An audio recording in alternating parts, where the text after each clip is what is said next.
que eu propus seria essa oposição, não é? Entre mitos e matemas. De um lado, as histórias, os pequenos romances, pequenas historinhas que a gente conta que nos ajudam nessa vida, como eu tentei mostrar. De outro lado, essas histórias também atrapalham. Então é nesse ponto que o Lacan chega, mais ou menos 50 anos depois de Freud, considerando que houve um equívoco quando se leu, por exemplo, a mitologia freudiana sobre o Édipo, em que se tomou aquilo que era uma história que nunca aconteceu, justamente é porque ela é uma história que nunca aconteceu que ela serve, porque ela conta de alguma coisa que eu não tenho como dizer se aconteceu ou não, eu não tenho como dizer exatamente, objetivamente como aconteceu. Então, aquilo que nunca aconteceu não deve ser tomado como uma coisa que aconteceu. Então, assim, ninguém foi Branca de Neve nessa vida, ninguém foi Édipo, ninguém precisou matar o pai, não necessariamente. Alguma coisa parecida com isso aconteceu para que ele pudesse ser adulto. Então, dito rapidamente, não dá para um homem ser pai sem morrer um pouco o pai dele. Se o pai dele for o grande pai, como é que ele pode assumir esse lugar? Isso é o que o mito está falando. E não que alguém precisou tratar mal o pai. Por aí vai. Não precisou comer nenhuma maçã para ser Branca de Neve. Então, o perigo das histórias é que elas às vezes nos fazem pensar que elas são tão convincentes que a gente acha que elas realmente ocorreram. E isso gera uma dificuldade de absorver o essencial da clínica, que é a gente precisa saber mais ou menos como funciona e não saber se aconteceu ou não. Então, o perigo dos mitos é que eles às vezes passam por histórias verídicas. Isso gera uma série de dificuldades no ensino da psicanálise, mas também no exercício da clínica. Um analista que acha que deve ter acontecido um problema com a mãe e quer encontrar, quase vira um ato de forçamento em que o paciente tem que confessar que um dia brigou com a mãe. Não precisa ter brigado com a mãe nunca. Mas então, como pensar isso? É muito difícil quando a gente está lidado com as histórias, porque nas histórias tem mãe, tem pai, são histórias, inclusive, quando os pacientes trazem, são histórias da vida. Muitas vezes histórias realmente acontecidas. A ideia do Lacan é opor parcialmente, ou contrapor ao mito, a estrutura, ou a história. Oporemos a estrutura da história. Então, é um pouco o que eu tentei delinear no que eu venho falando aqui. A estrutura da história conta mais do que a história em si.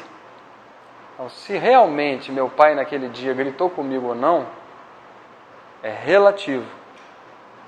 Você tem convicção que ele gritou? Ok, mas o mais importante é que naquele dia em que o pai se mostrou maior, eu me calei e saí. Isso é uma estrutura. Poderia ser que o pai gritasse e eu resolvi gritar mais alto. E depois apanhei. Olha que estrutura diferente. No primeiro caso é ele falou alto e eu abaixei a cabeça. O outro é ele falou alto e eu não abaixei a cabeça. Depois ele falou mais alto ainda e eu abaixei a cabeça. São estruturas um pouco diferentes de encaminhamento da maneira de constituição de si com relação à autoridade, por exemplo. Então, a gente vai se constituir nesses embates. E nas versões que contamos desses embates, nos romances que fazemos do que foram meus embates, nós nos reconhecemos e seguimos pela vida. Então, a estrutura desses romances varia. Pouco. O conteúdo desses romances pode variar demais. Eu posso ter brigado com meu pai, com meu tio, com meu chefe, ou com a minha mãe. Mas numa instância de autoridade externa, eu me submeti ou não e de que maneira.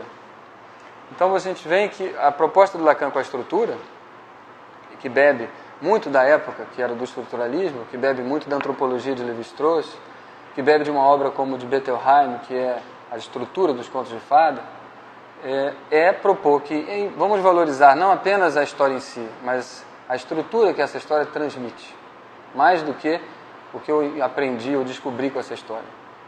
Então, é como se os papéis primassem sobre as pessoas. Ele faz uma grande distinção famosa entre pai e nome do pai, ou entre pai e a função do pai. A função do pai é exercer essa autoridade, por exemplo, que seja reconhecida. Um pai pode fazer esse papel, como costuma ser muitas vezes na nossa sociedade, ainda, ele está deixando de ser, né? Cada vez menos, mas na nossa sociedade um pai faz esse papel, mas não obrigatoriamente precisa ser aquele que foi dito pai. Pode ser um tio, como em outras sociedades, quem faz a função paterna, quem exerce a função paterna é o tio materno. E na nossa cultura um pouco mais o tio materno leva para jogar bola, mas é o pai que paga o ingresso. Essa função é mais exercida pela progenitor do sexo masculino, mas não precisa necessariamente ser.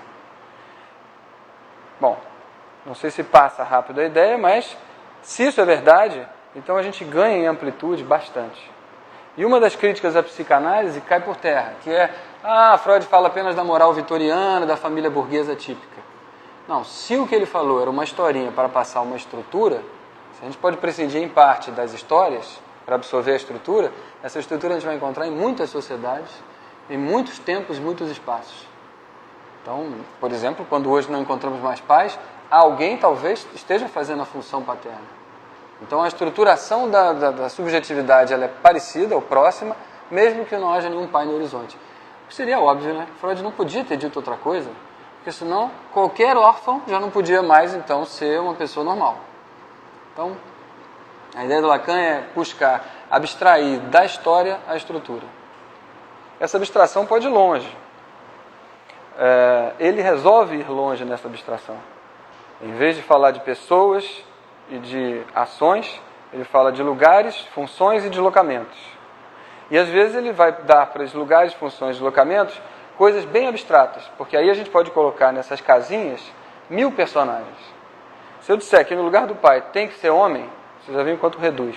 Se eu disser que tem que ser qualquer um que fale alto, eu abro o escopo. Fale alto é modo de dizer, né? Mas o Lacan vai caminhando no sentido de uma abstração. E aí ele inventa aquilo que ele chamou de matema, que é basicamente um mito reduzido à sua estrutura. E ele pensa que ensinar a psicanálise deve também andar junto com isso os matemas.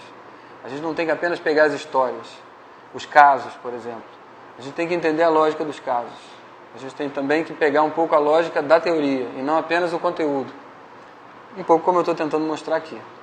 Por isso, matemas e mitos. Os matemas são mitos numa forma abstrata. Alguém poderia dizer, mas por que não ficar só com os mitos? As histórias são mais agradáveis. Essa coisa abstrata, matemática, ela é vazia de sentido, ela é cansativa, é difícil de entender, não tem nem paciência. Justamente porque as histórias são tão fascinantes que a gente passa a achar que elas aconteceram. E que o importante é intervir nos acontecimentos. As histórias são apenas para dar as diretrizes. E com um pouco de abstração, às vezes você fica com as diretrizes. Vou dar um exemplo também que na clínica, às vezes, as coisas são muito radicais. E a gente, parece pouco, mas é muito, você ficar um pouco nas diretrizes. Se a gente assume essa ideia, vamos imaginar então que seria possível que alguém se localize subjetivamente no seu corpo, na sua vida, no seu prazer, como obeso. Nessa montagem de si mesmo, a partir dos mitos que me localizam, um tanto de mim que eu não sei o que é, e que eu não tenho como dizer, porque tem algo em nós que a gente não vai saber dizer objetivamente, esse tanto é localizado como aquilo que é visto pelos outros como gordo. Está acima do peso. Então, eu estar nesse lugar vai valer mais para esse indivíduo do que o que a balança diz. Vai valer mais do que as comprovações objetivas do seu peso ou não. E vai valer mais do que tudo que os outros dizem. E no final você está magra.